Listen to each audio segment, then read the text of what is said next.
బయట నుంచి ఒక డైరెక్టర్ వర్క్ ఎలా ఉందో చూస్తే నేను ఫీల్ అయిన విషయం ఏంటంటే, సార్ నేను ఎగ్జాజరేట్ చేయట్లేదు, కమర్షియల్ సినిమాని ఇలా కూడా చెప్పచ్చా అనేలాగా తీసాడు సినిమా. ఇందులో ఏ ఎగ్జాజరేషన్ లేదు.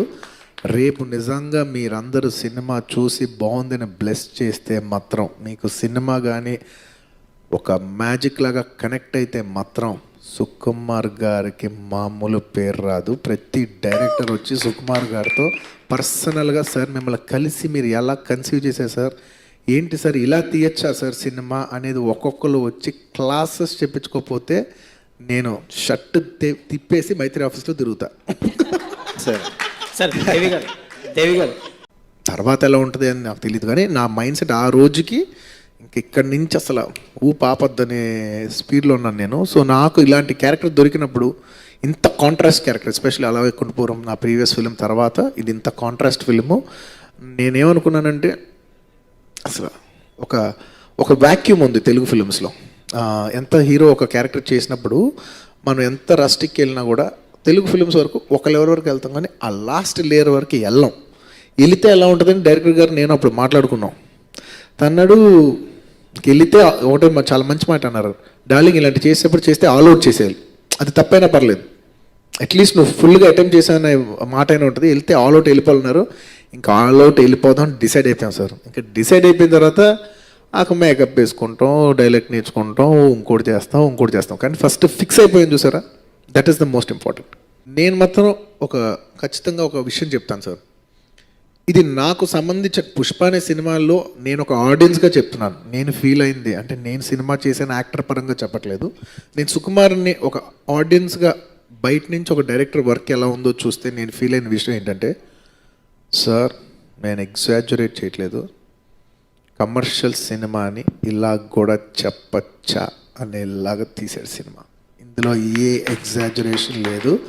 రేపు నిజంగా మీరందరూ సినిమా చూసి బాగుందని బ్లెస్ చేస్తే మాత్రం, మీకు సినిమా కానీ ఒక మ్యాజిక్ లాగా కనెక్ట్ అయితే మాత్రం సుకుమార్ గారికి మామూలు పేరు రాదు. ప్రతి డైరెక్టర్ వచ్చి సుకుమార్ గారితో పర్సనల్గా, సార్ మిమ్మల్ని కలిసి మీరు ఎలా కన్సీవ్ చేశారు సార్, ఏంటి సార్ ఇలా తీయచ్చా సార్ సినిమా అనేది ఒక్కొక్కరు వచ్చి క్లాసెస్ చెప్పించుకోకపోతే నేను షర్ట్ తిప్పేసి మైత్రి ఆఫీస్లో తిరుగుతా. సార్ సార్ దేవి గారు నేను నా వర్క్ అయితే నేను సిగ్గుపడుతూ చెప్పగలను, కానీ అవతలాల గురించి చెప్పాలంటే మాత్రం ఎక్కడ లేని కాన్ఫిడెన్స్ వస్తుంది. ఎందుకంటే అది అవతలాల విషయం, వాళ్ళు ఎంత బ్రిలియంట్గా చేశారు, నాకంటే దగ్గర నుంచి చూసిన వ్యక్తి లేదు. పిచ్చెక్కిచ్చేస్తాడు మీకు సినిమా, నేను చెప్తున్నా. తను తీసిన విధానం, రేపు అది హిట్ అవుద్దా, బ్లాక్ బస్టర్ అవుద్దా, ఇట్ ఈస్ ఇమ్మెటీరియల్. తన క్రాఫ్ట్ మాత్రం, తన ఎడిటింగ్, తన ఒక సీన్ కన్సీవ్ చేసిన విధానం, తన రాసిన విధానం, ఆర్టిస్ట్ దగ్గర నుంచి పర్ఫార్మెన్స్ ఎక్స్ట్రాక్ట్ చేసిన విధానం, background score, sound, each and everything from makeup to dialogue to every single thing రేపు మీ సినిమాలో చూస్తారు. ఇదైతే నేను బల్ల గుద్ది చెప్పగలను ఆయన గురించి. అక్కడ ఫిక్స్ చేశారు ఆయన. ఖాళీ వాళ్ళ దగ్గర నుంచి ఇక నుంచి తను ఓన్లీ ఫేసే కాదు, మేకప్ మొత్తం బాడీ అంతా మేకప్. అసలు తెల్లగా ఉంటాడు కదా, సో కంప్లీట్గా సో అంతా అయితేనే బయటకు వచ్చేవాడు. ఇన్ కేస్ ఎక్కడైనా సెట్లో ఒక షూట్లో షార్ట్ గ్యాప్లో ఏదైనా చిన్న మిస్ అయినా కూడా అగైన్ ఆస్క్ మేకప్ రమ్మని చెప్పి మళ్ళీ దాన్ని పూసుకుని థింక్. నవీన్ గారు బన్నీ గారినా సుకుమార్ గారినా కథనా, దేన్ని నమ్మి మీరు 180 కోట్లు ఈ సినిమా మీద పెట్టారు? సినిమా నమ్మి మూడింటికి వెళ్ళిపోయారు. ఇప్పుడు ఇందాక అంటే సుకుమార్ గారు చెప్పిన దాని ప్రకారం నార్మల్గా అది కాస్ట్యూమ్ డ్రామాలు పక్కన పెడితే, ఇంత గెటప్, ఇంత అంటే యాంబియన్స్ ఫిల్మ్ అంతా చేసేటప్పుడు నార్మల్గా you don't leave a character completely unsqueezed. దాన్ని కంప్లీట్గా పిండి ఆ క్యారెక్టర్లో ఎంత ఉందో అంతా లాగేసే టైప్ కదా మీరు. ఇందులో ఇది అంతేనా? కాంప్లిమెంట్. డైరెక్టర్ నార్మల్ గా ఆర్టిస్ట్ నుంచి కాదు, డైరెక్టర్ గారు అంతే కదా. ఇప్పుడు డైరెక్టర్ పిండేది ఆర్టిస్ట్ నుంచి అంటారు, కానీ మీరేం చేస్తారంటే క్యారెక్టర్ దగ్గర నుంచి పిండేస్తారు ఉన్నదంతా కూడా.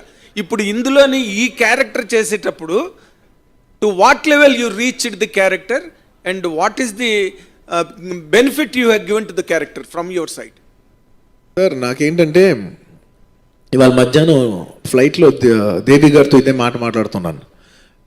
నేను ఎప్పుడు మామూలుగా పని చేసేప్పుడు ఎలా అనుకుంటానంటే డైరెక్టర్ నాకు ఒక ఆపర్చునిటీ ఇచ్చారు, ఇంత రస్టిక్ క్యారెక్టర్ అనే ఆపర్చునిటీ ఇచ్చారు. ఆ కోణంలో చాలా స్పేస్ ఉంటుంది, మనం ఎక్స్ప్లోర్ చేయం. ప్రతి షాట్లో ఇప్పుడు ఇతను చిత్తూరు కుర్రోడు, ఇతను కూలీ, ఒక సపోజ్ కూలీ క్యారెక్టర్ తిరిగే చూసాను. మామూలు మనకు షార్ట్ పెట్టారు, ఇలా చూసాం, చూడమన్నారు, చూసాం, సరే జస్ట్ ఒక లుక్ అయినా సింపుల్ క్లోజప్ టక్కని చూసాం, అయిపోయింది. బట్ ఎతకాలి, ఒక కూలీ చూస్తే ఎలా ఉంటుంది ఎతకాలి, ఇంకేమైనా కన్వే చేయొచ్చా ఎతకాలి. ఎవ్రీ షాట్ ఎతుకుతూనే ఉంటాను నేను.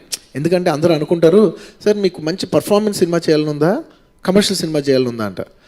నా ఒపీనియన్లో highest performance is in commercial cinema than normal cinema. ఎందుకంటే నువ్వు ఫైట్ చేస్తావు, ఫైట్ అనేది ఫైట్ కాదు, fight is a performance. Dance చేస్తే డ్యాన్స్ కాదు, అది డ్యాన్స్ ఇస్ అ పర్ఫార్మెన్స్. డ్యాన్స్లో ఎతకాలి నీ క్యారెక్టర్, ఫైట్లో ఎతకాలి నీ క్యారెక్టర్, సీన్లో ఎతకాలి నీ క్యారెక్టర్. సో ఒక యాక్టింగ్ చేసేప్పుడు ఒక యాక్టింగ్ రోల్ చేసే ఫిల్మ్లో ఓన్లీ యాక్టింగ్ సీన్స్లో చేస్తే చాలు, డాన్స్లో ఫైట్లో యాక్టింగ్ ఉండదు జనరలీ. బట్ కమర్షియల్ సినిమాలో డాన్స్లు ఫైట్లు కూడా ఉంటాయి. How do you dance like your character, how do you fight like your character. So నేనేంటంటే ఇంత క్యారెక్టర్ స్కోప్ వచ్చిన తర్వాత నాకు ఎప్పుడు ఒక క్యారెక్టరైజేషన్ స్కోప్ కూడా దొరకలేదు. సుకుమార్ గారు నాకు ఒక్కసారి క్యారెక్టరైజేషన్ స్కోప్ వదిలిన తర్వాత ఇంక నాకు ఆల్ అవుట్ వెళ్ళిపోవాలి, నాకు ఖర్చు వచ్చేసింది.